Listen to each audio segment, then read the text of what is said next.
제가 그렇게 드라마를 챙겨본 사람이 아닌데 그때 2019년 그때 코로나 전이죠. 그때 동백꽃 필 무렵 그거를 좀 챙겨서 본 적이 있고, 요즘 들어서 또 챙겨보는 드라마가 하나 있는데 그거는 고려 거란 전쟁입니다. 제가 개인적으로 좋아하는 최수정 씨가 이제 주연으로 나오는 것도 있겠지만, 제가 조금 전부터 사극을 좀 좋아하는 경향이 있어서 그렇게 좀 그 시간에 챙겨보지는 못하지만 그 다음 날에 좀 볼 정도로 사극을 좀 좋아하는 편입니다. 그 거란 전쟁에서 여러 등장은 나오겠지만 사극이라서 꼭 빼먹을 수 없는 장면이 있습니다. 그것은 바로 전투신이에요. 지금의 전투신도 잘 표현했겠지만 옛날 그 전투, 옛날에 나라간 전투를 하려면은 여러 가지 승패를 결정할 수 있는 요소들이 있었습니다. 그 중에 만약 하나를 꼽는다면 함성이 있습니다. 함성은 소리를 지르는 것인데요. 어느 쪽이 함성이 크느냐에 따라서 싸울 수 있는 기세를 얻느냐, 꺾이느냐, 그거를 결정할 수 있습니다. 만약 어느 진영이든 더 큰 함성이 있겠죠. 그 큰 함성이 반대편 진영의 사기를 꺾습니다. 왜? 그 큰 함성 때문에 그 상대방 진영의 마음에 무엇을 심어 놓냐? 바로 두려움을 심기 때문입니다.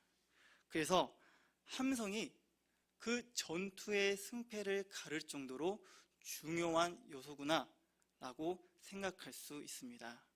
오늘 말씀도 함성처럼 그 부르짖는 것이 얼마나 중요하다는 것을 오늘 말씀을 통해 알려주고 있습니다.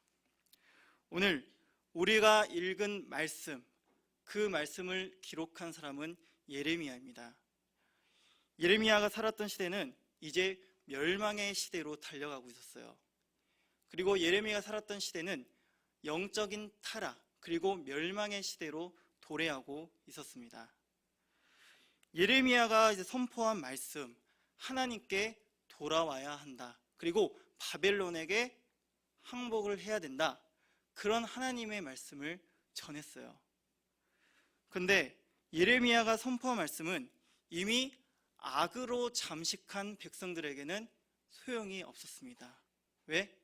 이미 그 백성들은 악으로 잠식되었고 그리고 악인이 되었기 때문이에요.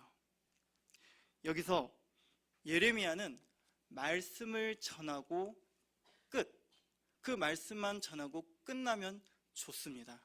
하지만 하나님의 말씀을 선포한 순간 예레미야에게 어려운 순환이 시작됩니다. 끌려가고 폭행을 당하고 그리고 귀족들에게 모욕을 당하고 그리고 감옥 같은 곳에 끌려가기도 합니다. 심지어 깊고 냄새나는 그 웅덩이에 던져져서 생명까지 위협을 당하고 있어요. 어떻게 보면 누구 때문에 지금 예레미야가 고난을 받고 있습니까? 바로 하나님이에요. 바로 자신을 선지자로 부른 하나님이 전하려고 한 그 메시지가 기쁨과 평안의 메시지가 아니라 멸망의 메시지만 보내니까 이미 그 악으로 잠식된 사람들에게는 별로 달가워하는 내용은 아닙니다. 그래도 이러한 어려운 공경에 빠지게 된 것은 누구 때문이다? 바로 하나님 때문이에요. 그럼 하나님이 자기를 선지자로 불렀고 이러한 위험을 당하고 있는데 당연히 하나님이 예레미야를 도와줘야겠죠.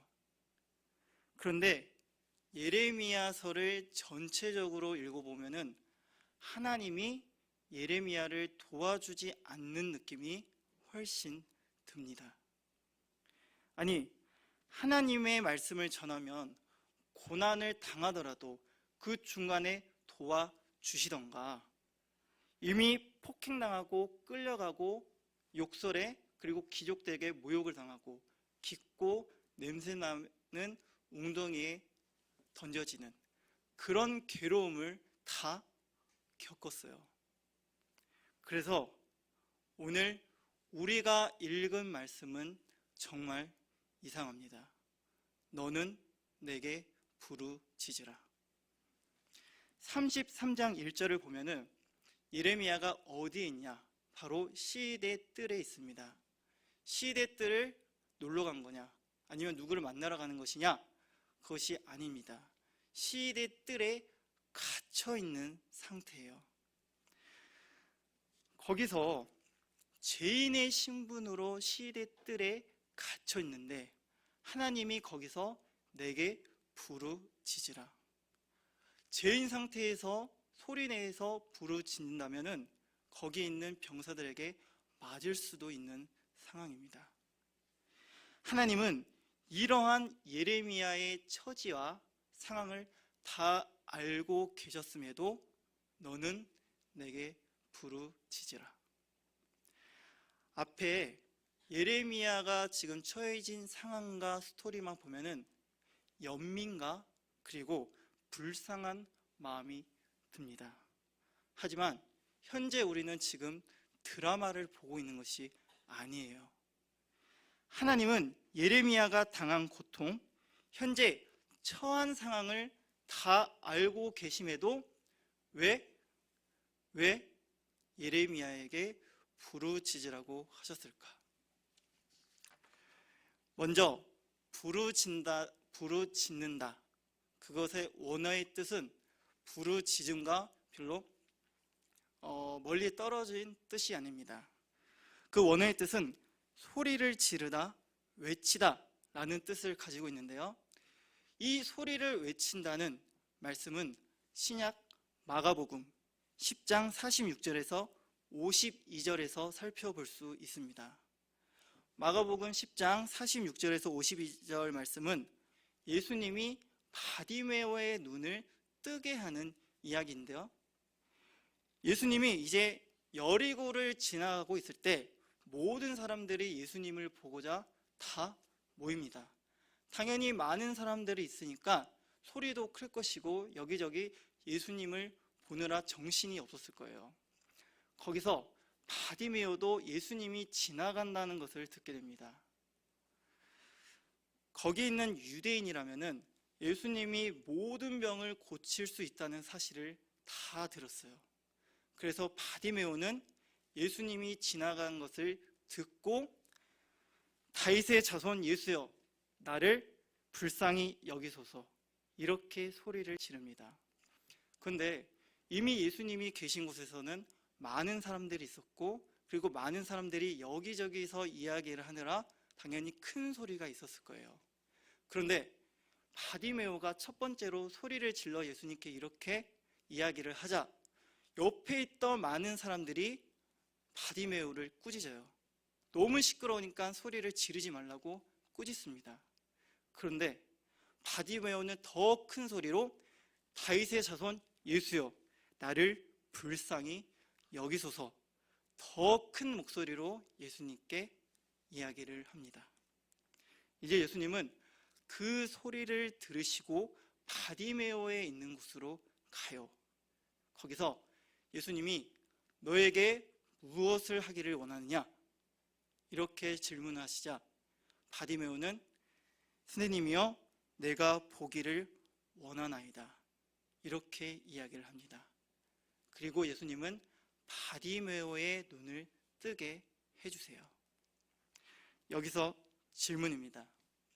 예수님이 여리고에 가셨을 때 바디메오가 있는지 알았을까요? 아니면 몰랐을까요? 네. 여기서 대답이 없는 거 보니까 믿음이 적은 당연히 사람의 몸으로 오셨지만 예수님은 그래도 여리고에 바디메오가 있는 것을 알고 있었습니다. 그리고 바디메오가 맹인인 것을 알고 계셨어요. 그리고 예수님은 가난한 자, 병든 자, 그리고 불쌍한 사람들에게 특히 긍휼한 마음을 여기고 계십니다. 그렇다면 예수님이 여리고를 지나갔을 때 바디메오가 있다는 것을 알고 있다면 바디메오에게 찾아가 그의 눈을 뜨게 하는 것이 지금까지 예수님의 사역과 행적을 되돌아보면 맞는 것일 거예요. 예수님이 많은 인파 때문에 정신이 없거나 신경을 못 쓴다는 것은 그거는 있을 수 없는 이야기입니다. 그거는 예수님의 사역을 가소평가하는 것이에요. 그런데 예수님은 이러한 모든 상황을 알고 계셨다는 겁니다. 알고 계시지만 바디메오에게 찾아간 것이 아니라 바디메오 옆을 지나가고 계세요. 모든 것을 알고 계신 예수님이 바디메오를 지나간다는 것은 예수님이 바디메오에게 무엇을 하기를 원하셨다라는 것으로 풀이할 수 있습니다. 예수님은 바디메오가 어떻게 나올지 기다리고 있었던 거예요. 거기서 눈이 보이지 않는 바디메오가 무엇을 할 수 있었을까요? 눈이 보이지 않으니까 예수님한테 찾아가겠다고 가다가 당연히 많은 인파 때문에 예수님께 찾아가지 못했을 겁니다. 옆에 있는 사람이라도 한 사람 붙잡아서 예수님한테 인도해 주세요 라고 해도 거기 있는 사람들은 예수님 때문에 이미 정신이 없었던 상태였어요. 그러면 눈이 보이지 않는 바디메오가 할 수 있었던 것은 거기서 소리를 지르는 것밖에 없었습니다. 하지만 많은 사람의 비난과 위압감에 짓눌러 바디메오가 소리를 지르지 못할 수도 있었어요. 그렇다면 바디메오는 한평생 죽을 때까지 맹인으로 살았을 겁니다. 바디메오는 자신의 목소리가 예수님께 닿기를 바라면서 더욱 크게 소리를 질렀습니다. 한 번, 두 번이나요. 그 소리가 예수님께 닿아서 예수님을 멈추게 했고 그리고 눈이 뜨게 되었습니다. 결국에 예수님은 바디메오가 무엇을 하기를 원하셨냐? 바로 소리를 지르기를 원하셨던 거예요. 그것도 계속해서 말입니다. 저의 쌍둥이 어린 시절에 대해서 이야기를 좀 하고자 합니다. 제가 이제 쌍둥이라는 것은 익히 다들 알고 계신 사실이고요. 이제 쌍둥이 어린 시절, 당연히 어린 시절에 서로 이제 싸우거나 서로 잘못한 것이 있으면은 당연히 아버지한테 끌려가 혼이 났습니다. 그냥 혼이 나는 것이 아니라 매를 맞을 정도로 크게 혼을 났는데요. 아버지께서는 특히나 초등학교 선생님이었어요. 현재 초등학교 선생님이 아니라 옛날에 체벌을 할 수 있는 그때 초등학교 선생님이었습니다. 그렇다면 매 때리는 것도 남들과 다르세요.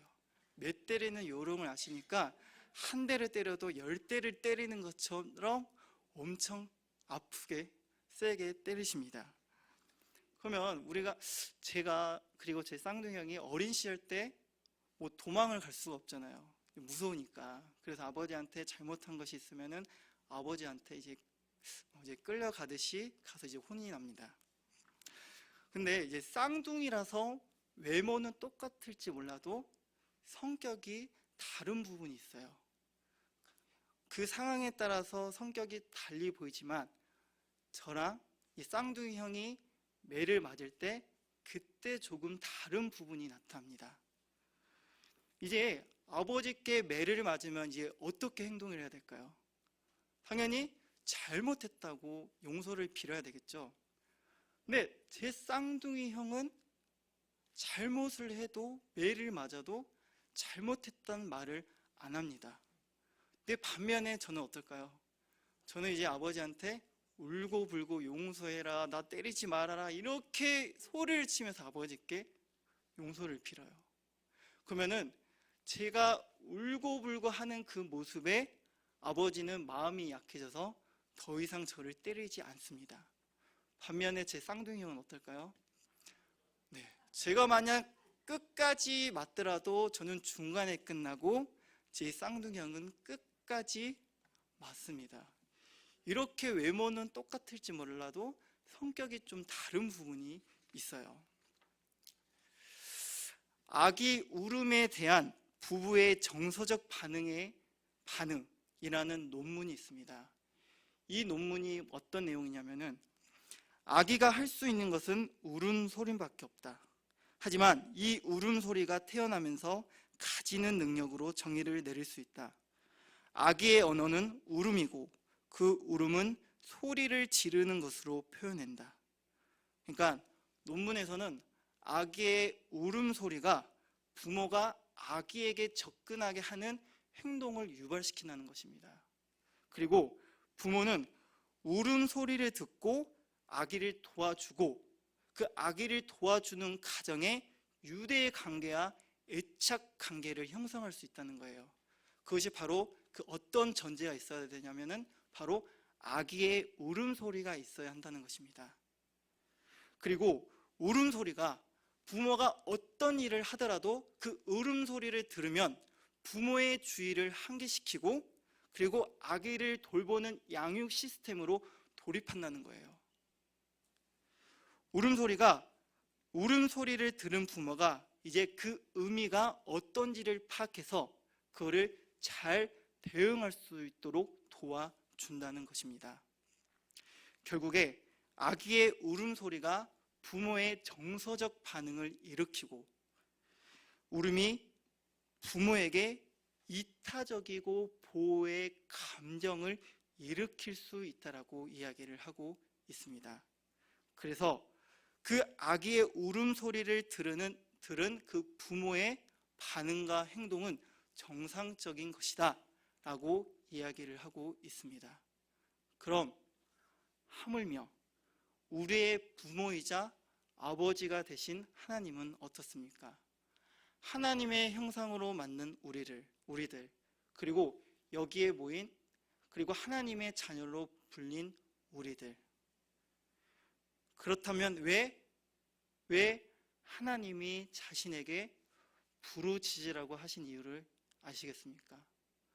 우리의 부르짖음이 하나님 아버지의 마음에 닿고 우리의 부르짖음이 하나님 마음에 주의를 이끌고 우리의 부르짖음이 하나님 아버지의 마음을 움직이고 우리가 부르짖어야만 하나님 아버지가 우리의 모든 상황을 아시기 때문에 역사하시기 때문입니다.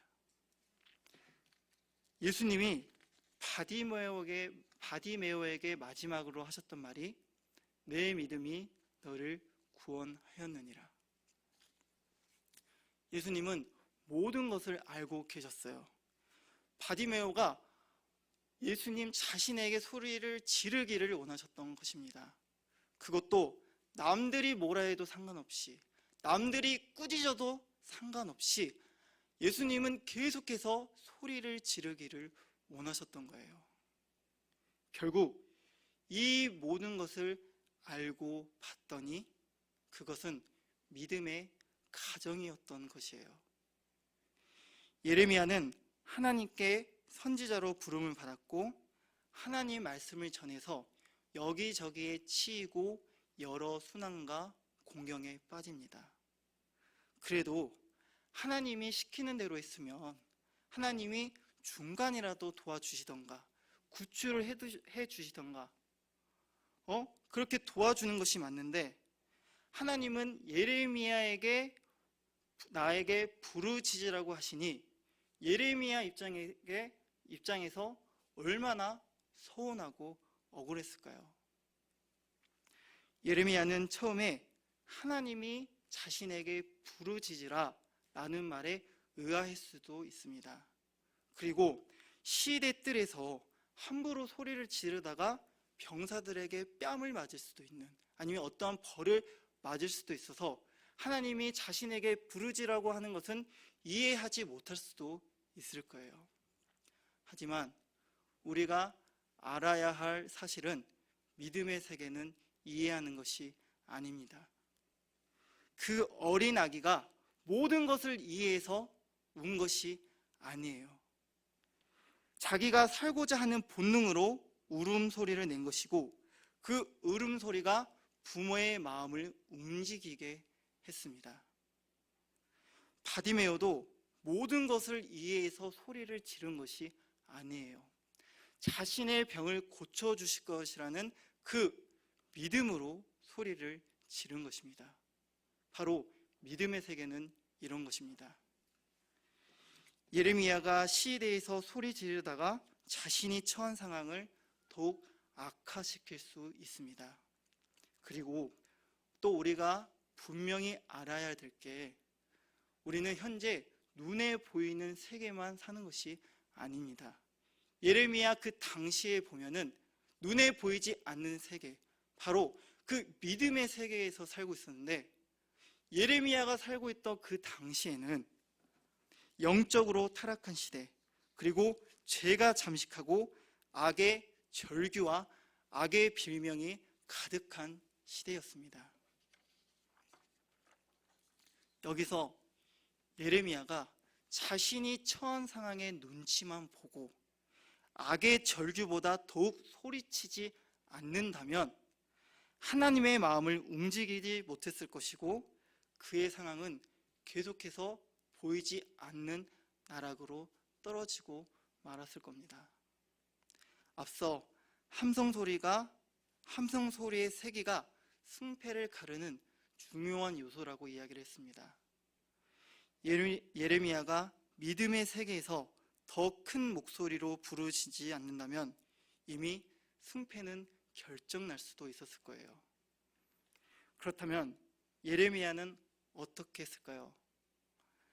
우리가 알고 있는 예레미야라면 악의 절규보다 더 크게 시대 뜰이라는 그러한 눈치 보는 상황과 상관없이 하나님께 부르짖었을 겁니다. 그 부르짖음이 하나님 마음에 닿아서 예레미야만을 위한 크고 은밀한 일이 전개되었을 것이라고 저와 여러분들이 다들 그렇게 생각하고 있을 것입니다. 그리고 지금 다들 그렇게 생각하고 있는 것 자체가 지금 여러분들의 믿음이 남다르다라는 것을 증명하고 있습니다. 그렇다면 바디메오와 같은 놀라운 기적, 예레미야만을 위한 크고 은밀한 일이 나에게도 이뤄지기를 바란다면 우리는 결단해야 합니다. 오늘 말씀처럼 믿음의 세계에 살고 있는 저와 여러분들이 그 부르짖음이 꼭 필요합니다. 주님, 제발 저를 도와주시옵소서. 주님, 나의 연약한 믿음을 고쳐주시옵소서. 주님, 아직까지 나의 가족들이 주님을 영접하고 있지 않나이다. 어서 머지않아 나의 가족들이 주님을 영접할 수 있도록 도와주시옵소서. 우리가 이렇게 기도를 하고 있습니다. 이렇게 간절히 기도를 하고 있는데 오늘 말씀을 통해 한번 되돌아봤으면 좋겠어요. 우리는 상황에 너무 몰두하고 그 부르짖음이 언제 꺼질지 모르는 흔들리는 촛불과 같습니다. 개인주의, 이기주의, 경쟁주의, 그리고 물질 망능주의가 만연한 시대, 그리고 이러한 시대들이 서서히 교회 안에 들어오고 있는 안타까운 모습을 우리가 종종 살펴볼 수 있습니다. 그래서 우리가 전보다 그 간절한 부르짖음이 사라지고 있습니다. 지금 현 상황이 부여해서 내게 부족할 것이 없어서 내가 지금 상황이 조금 더 나아진 것 같아서 하나님께 부르짖고 있지 않습니다. 믿음의 세계에서 살고 있는 저와 여러분이 현재 나에게 놓여있는 상황과 부르짖음 이 중간에서 줄다리기를 하고 있다면 이미 승패는 기울어져 있습니다. 믿음의 기로에 서 있다면 그 누가 비난을 하더라도 우리가 어떤 상황에 놓여 있더라도 우리는 부르짖는 결단이 필요합니다. 부르짖음이 하나님의 마음을 움직이게 하고, 그리고 나를 위해 크고 은밀한 일로 역사하시기 때문입니다. 그리고 오늘 말씀처럼 그 믿음의 세계에서 하나님이 그것을 요구하고 계십니다. 이제 2024년 1월달이 마무리하고 있습니다. 이제 2024년 그 남은 그 11월달 동안 우리가 소망하는 것들이 많을 거예요. 소망하는 것들이 있다면 더 이상 눈치 보지 말고, 어떠한 것에 현혹되지 말고, 믿음의 세계에서 더욱 정신 차려서 주님께만 부르짖으시기를 바랍니다. 하고 안 하고의 문제를 떠나서 우리가 믿음의 세계에서 살고 있다면 주님의 마음이 요동칠 때까지 부르짖어 올해 2024년이 나를 위해 크고 은밀한 일을 경험하는 저와 여러분이 되길 소망합니다. 우리 함께 기도하겠습니다. 주님, 오늘도 귀하고 아름다운 말씀을 우리에게 허락해 주시니 감사하나이다. 오늘도 말씀을 통해 믿음의 세계에서 주님의 뜻대로 살아가지 못한 나의 어리석음을 되돌아보게 하시고 다시 한번 주님 앞에 부르짖는 믿음을 결단하게 하옵소서. 바디메오의 부르짖음이 눈을 뜨게 하는 놀라운 기적, 예레미야의 부르짖음이 크고 은밀한 일을 경험하는 그 기적의 말씀을 우리가 목도했습니다. 믿음의 길을 걷는 우리들도 상황과 눈치에 믿음을 억압하고 타협하지 않게 하시고 더욱 주님이 무엇을 원하시는지 깨달아 주님께만 부르짖는 주의 자녀들이 되게 하여 주옵소서. 우리의 부르짖음이 주님의 마음을 요동케 하고 우리의 부르짖음이 주님이 역사하십니다. 올해 2024년은 부르짖음이 끊이질 않게 하시고 그 부르짖음으로 간절한 소망을 이루어지는 그 은혜가 넘치는 2024년이 되게 하여 주옵소서. 이 모든 말씀 예수님의 이름으로 감사하며 기도드립니다. 아멘.